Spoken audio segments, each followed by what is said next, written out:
ملګرو دغه ویډیو ډیره مهمه ده. ویډیو سکیپ کوئ ما اول تاسو دغه زما خبرې واورئ او وروسته بیا درته دغه د موبایل سیټینګ ښیم. صحیح ده ملګرو. دغه ویډیو کې زه دغه طریقه درته ښیم که چیرې تاسو یو ټاکر وکړئ یا تاسو د په شک خلک کې شئ یعنې تاسو په خپل ځان باندې نه پوهیږئ نو تاسو موبایل ته خو کوډ لګېدلی وي تاسو ته غیر نامعلوم کسان راشي موبایل دې راواخلي چې اوس موږ تاسو تره زوی ته زنګ وکړو چې دغه تره زوی دې دلته دی ورته راشه دا خو مریض دی تاسو خانې ته یوسي نو تا موبایل ته خو خپل موبایل کوډ لګولی وي نو هغه کسان نه پوهېږي چې څنګه کوډ یې ورکړی دی. نو هغې لپاره تاسو ایمرجنسي کال سیخ کړی د ایمرجنسي کال به تاسو څنګه سیخوئ ټوله طریقه یې درته ښیم. صحیح ده ملګرو. نو دغه طریقه به هم زده کړئ که تاسو چېرته بل څوک پیدا کړی هغه په شک خلک کې پروت وي یعنې ټکار یې کړی وي یا تاسو شوبخانې ته یوسئ د موبایل راواخلئ تره زوی ته یې زنګ کوئ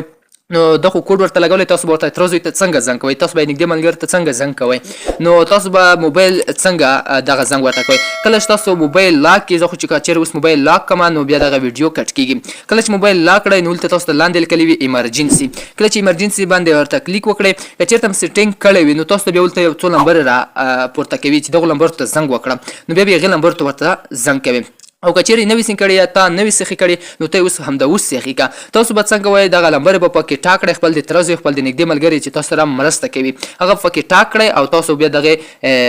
ستونزې څخه خلاص وئ چې تاسو بیا ډایرکټ تره ځای راورسېږي. دا سیټینګ به یې څنګه کوئ ملګرو تاسو به راشئ موبایل سیټینګ ته موبایل سیټینګ ته راځم. کله چې موبایل سیټینګ ته راغلی بیا به لږ لاندې لاړ شئ همدغه بټن ته ایمرجنسي اینډ ایمرجنسي دې بټن باندې به کلیک وکړئ. کله دې بټن باندې کلیک وکړو دلته ایمرجنسي کنیکټس په دا بټن باندې به کلیک وکړئ. کله دا بټن باندې کلیک وکړو دلته به دا اډ ممبرز دا یې درته لیکلي وي دغه شو انلاک سکرین. کله چې تاسو موبایل سکرین لاک کړی وي کله چې دا بټن باندې کلیک وکړئ دلته به تاسو ته دغه نمبر شو شي دغه نمبر به ورته څنګه کړئ اډ به یې کړئ. یا که تاسو ته په سیټینګ کې نه شو کېږي سیټینګ څخه به تاسو بیک شئ بیک به راوځئ بیا به لاړ شئ څه ته به لاړ شئ پون ته دې پون ته تاسو راشئ بیا به راشئ په د درې ډاټس بټن باندې به کلیک وکړئ بیا به کنیکټس بټن باندې کلیک وکړئ.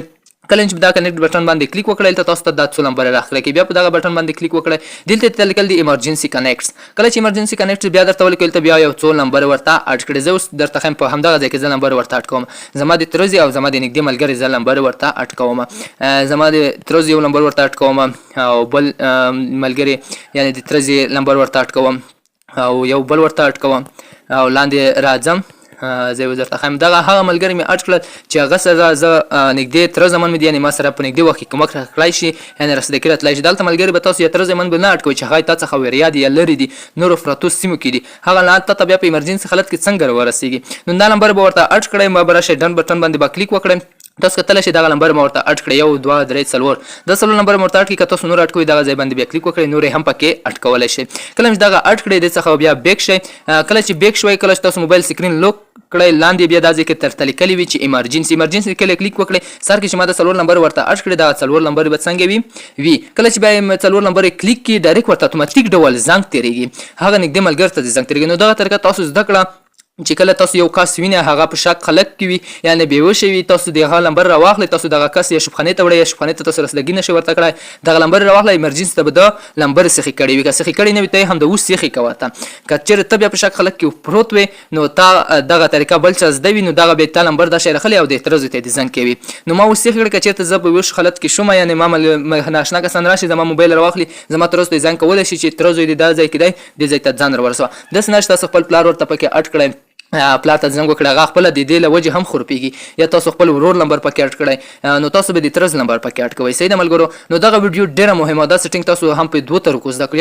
یو پکې دا زده کړه تاسو خپل نمبر پکې اډ کړئ بل هم پکې دا زده کړو که چېرته بل څوک پکې دا شک خلک کې پروت و هغه د طریقه تو زده کړه ته ورته زنګ کولی شي. نو ملګرو دغه ویډیو ډېره مهمه وه که چېرته هم تاسو دغه دوې طریقې کې پکې زده کړي وي نو ما ته په کمنټ کې حتما ووایئ چې موږ بالکل دغه دوې طریقې نه وي زده اوس مې زده کړې. نو ویډیو ډېره مهمه وه ویډیو نور ملګرو ته در سره شیر کړئ چې د نور ملګرو ورڅخه ګټه واخلي. مننه.